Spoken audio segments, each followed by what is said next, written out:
This is a map of Europe in the year 1500, and the Yugoslavia would have been like this area here. You can see here is Serbia, Bosnia, Croatia, and Slovenia. And so back then, this would have been divided over many different empires or countries, but all of these people in Croatia, Bosnia, and Serbia would speak the same language.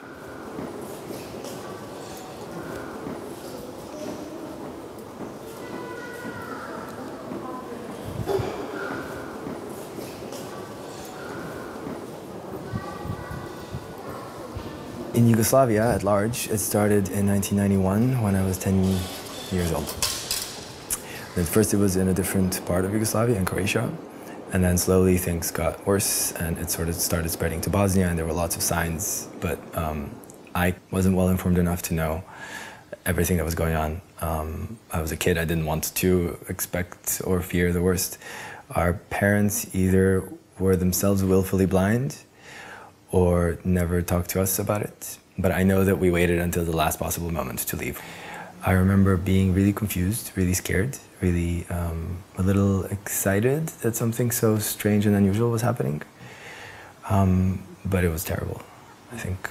We spent a year in Croatia as refugees, my mother, my brothers, and I. And then we found out that my mother's sister had gotten to Sweden during the war. We hadn't had any contact with her for a year.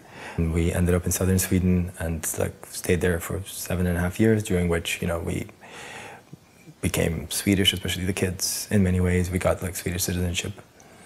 And then when I finished high school, I wanted to see the world, so I moved to Paris to study there. I was 19 at the time. I worked and lived in Paris for 3 years then I moved to Amsterdam for 3 years to study there.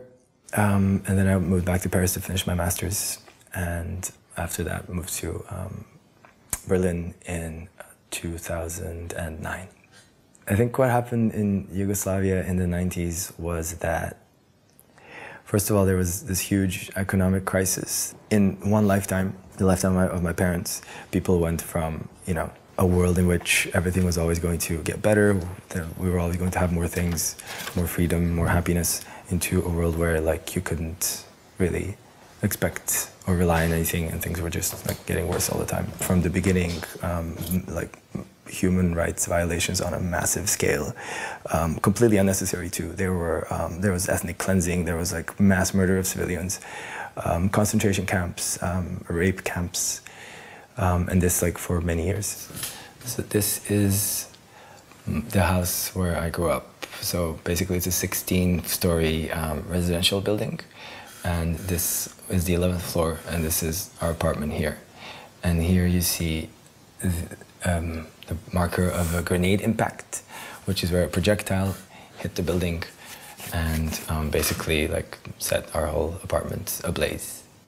Well, I like to go to Bosnia every year, or even more often if I can, because my grandmother lives there and she is very frail, and I like to get as much time with her as I can. If you look at the different parts of Yugoslavia, how they have managed since the breakup of Yugoslavia, you see Slovenia, which was one of the first countries in Central Europe to join the EU, which is now in Schengen, which now has the euro. Then you have Croatia, which recently joined the EU, and then you have Bosnia, which is stuck in the worst kind of limbo, where it's not really a functioning country. So Bosnia is a cautionary tale for Europe, I think.